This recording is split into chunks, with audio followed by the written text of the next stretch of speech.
কিন্তু আমরা দেখতে পাচ্ছি জোর যার মূল্য তার। ইলেকশন কমিশন মাঠে লেভেল প্লেইং ফিল্ড রাখতে পারছে না। তারা এক দলের ক্ষেত্রে হলো অন্ধ এবং বধির হয়ে অপেক্ষা করছে। যেগুলো আগে আওয়ামী লীগ চালাতো, এখন ব্যক্তি পরিবর্তন হয়েছে, অন্য ব্যক্তিরা সেগুলা চালিয়ে থাকে। আমার কাছে সকাল থেকে কয়েকটা বিষয়ে কনসার্ন এসেছে।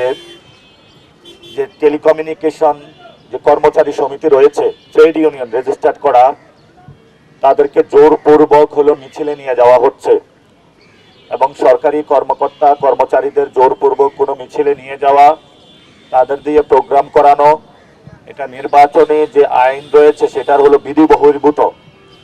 ফলত আমরা মনে করব ইলেকশন কমিশন যদি কেউ এই ধরনের নির্বাচন কমিশনের বিধি বহির্ভূত অ্যাক্টিভিটিস করে থাকে, তাহলে তাদের দ্রুত সেটাতে স্টেপ নেওয়া প্রয়োজন। কিন্তু আমরা দেখতে পাচ্ছি জোর যার মূল্য তার।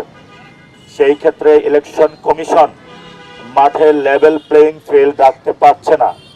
তারা এক দলের ক্ষেত্রে হলো অন্ধ এবং বধির হয়ে অপেক্ষা করছে, অন্য দলের প্রতি পর্যবেক্ষণ করছে।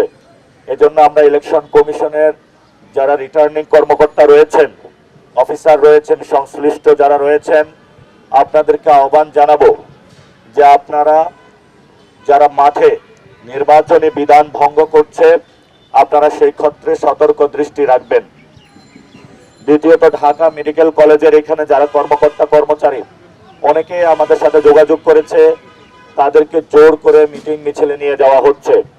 কারণ এখানে অনেক ফ্রিল্যান্সিং জব রয়েছে, যেগুলো আগে আওয়ামী লীগ চালাতো, এখন ব্যক্তি পরিবর্তন হয়েছে, অন্য ব্যক্তিরা সেগুলা চালিয়ে থাকে।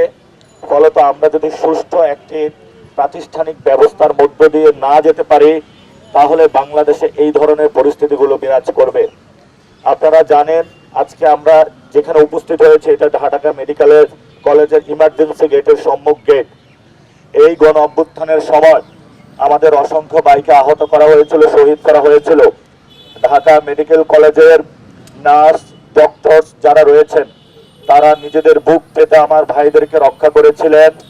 আমরা আজকের এই গণসংযোগ কর্মসূচি থেকে যেই সকল পুরো বাংলাদেশের ডক্টর নার্স সংশ্লিষ্ট কর্মকর্তা গণ অভ্যুত্থানের সময় আওয়ামী ফ্যাসিবাদের বিরুদ্ধে নিজেদের জায়গা থেকে লড়াই করেছেন, আমরা আপনাদেরকে ধন্যবাদ জানাচ্ছি।